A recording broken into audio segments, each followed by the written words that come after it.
بسم اللہ الرحمن الرحیم۔ صرف 5 منٹ کا مدرسہ قرآن و حدیث کی روشنی میں 208واں دن 28 رجب المرجب۔ نمبر 1 اسلامی تاریخ۔ حضرت عبداللہ بن عمر رضی اللہ تعالی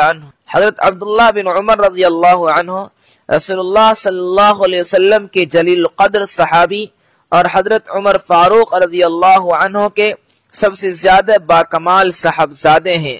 ان کے نیکی و تقوی کی شہادت خود رسول اللہ صلی اللہ علیہ وسلم نے دی۔ حضور صلی اللہ علیہ وسلم نے فرمایا، عبداللہ بہترین شخص ہیں، کیا ہی اچھا ہو جو تہجد بھی پڑھنے لگیں۔ اس فرمان کو سننے کے بعد عبداللہ رضی اللہ عنہ رات کو برائے نام سوتے تھے، ساری رات نماز میں مشغول رہتے، اور جب صبح صادق کا وقت قریب آ جاتا تو استغفار شروع کر دیتے۔ ایک بار رسول اللہ صلی اللہ علیہ وسلم نے ان کا کندھا پکڑ کر فرمایا، دنیا میں ایسے رہو جیسے تم پردیسی ہو یا مسافر ہو، اور اپنے آپ کو مردوں میں شمار کرو۔ حضور صلی اللہ علیہ وسلم کے اس ارشاد کے سبب حضرت عبداللہ رضی اللہ عنہ نے پوری زندگی زاہدانہ گزار دی۔ بچپن ہی میں اپنے والدین کے ساتھ ایمان لائے اور اپنے والد کے ساتھ مدینہ کی ہجرت کی۔ کم عمری کی وجہ سے غزوہ بدر اور احد میں شریک نہ ہو سکے۔ غزوہ خندق میں انہوں نے شرکت کی اور اس وقت ان کی عمر صرف 15 سال کی تھی۔ 84 سال کی عمر میں ذی الحجہ سن 73 ہجری کو مکہ مکرمہ میں وفات پائی اور وہیں مدفون ہوئے۔ نمبر 2 حضور صلی اللہ علیہ وسلم کا معجزہ، بھیڑیے کا آپ صلی اللہ علیہ وسلم کی نبوت کی خبر دینا۔ ایک مرتبہ بھیڑیا ایک چرواہے کی بکریوں میں سے ایک بکری لے بھاگا۔ چرواہے نے دوڑ کر فوراً اپنی بکری اس سے چھڑا لی۔ بھیڑیے کو اللہ تعالیٰ نے بات کرنے کی طاقت دی۔ اس نے چرواہے سے کہا، خدا نے مجھے جو رزق دیا تھا اسے تو نے مجھ سے چھڑا لیا۔ چرواہے نے کہا، بڑے تعجب کی بات ہے، یہ بھیڑیا تو باتیں کرتا ہے۔ بھیڑیے نے کہا، اس سے زیادہ تعجب کی بات تو یہ ہے کہ مدینے میں ایک شخص ہیں جو گزری ہوئی باتوں کی خبر دیتے ہیں اور آئندہ پیش آنے والے حادثات کی نشاندہی کرتے ہیں۔ وہ چرواہا یہودی تھا۔ رسول اللہ صلی اللہ علیہ وسلم کی خدمت میں حاضر ہو کر سارا قصہ بیان کیا اور مسلمان ہو گیا۔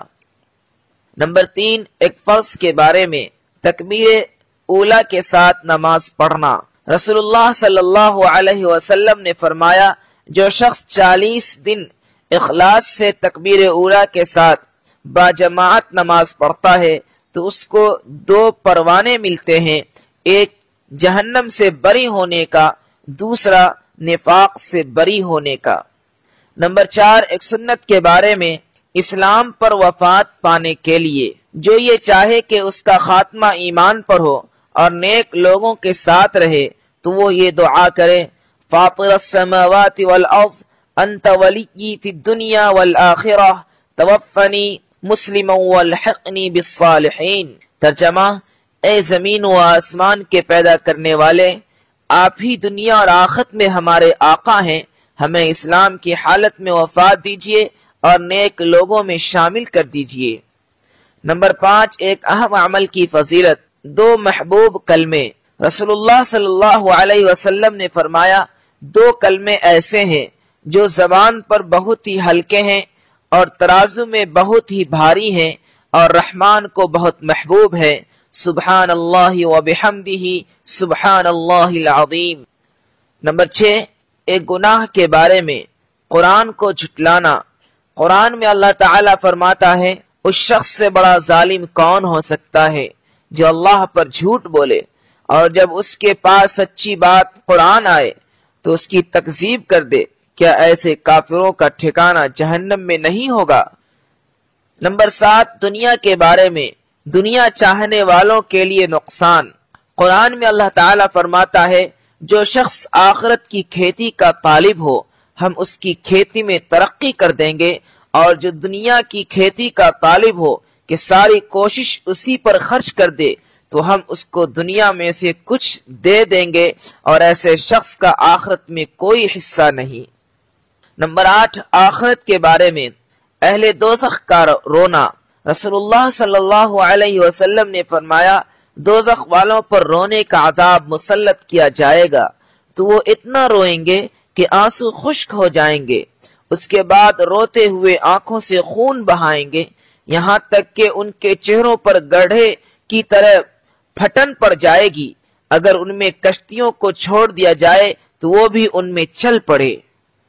نمبر 9، طب نبوی سے علاج، لہسن کے فوائد۔ رسول اللہ صلی اللہ علیہ وسلم نے فرمایا، اگر میرے پاس فرشتے نہ آیا کرتے تو میں لہسن ضرور کھاتا۔ فائدہ، آپ صلی اللہ علیہ وسلم کے فرمان سے صاف ظاہر ہے کہ لہسن اپنے اندر بہت سے فوائد رکھتا ہے، چنانچہ اطباء کہتے ہیں کہ اس کے کھانے سے سینے کا درد جاتا رہتا ہے، یہ کھانا ہضم کرتا ہے اور پیاس کم کرتا ہے وغیرہ۔ نمبر 10، نبی صلی اللہ علیہ وسلم کی نصیحت۔ رسول اللہ صلی اللہ علیہ وسلم نے فرمایا، رمضان کی وجہ سے شعبان کے چاند کو اچھی طرح شمار کرو، یعنی شعبان کے چاند کو اچھی طرح دیکھ کر اس کی تاریخ کو شمار کرتے رہو تاکہ رمضان کے روزے رکھنے میں پریشانی نہ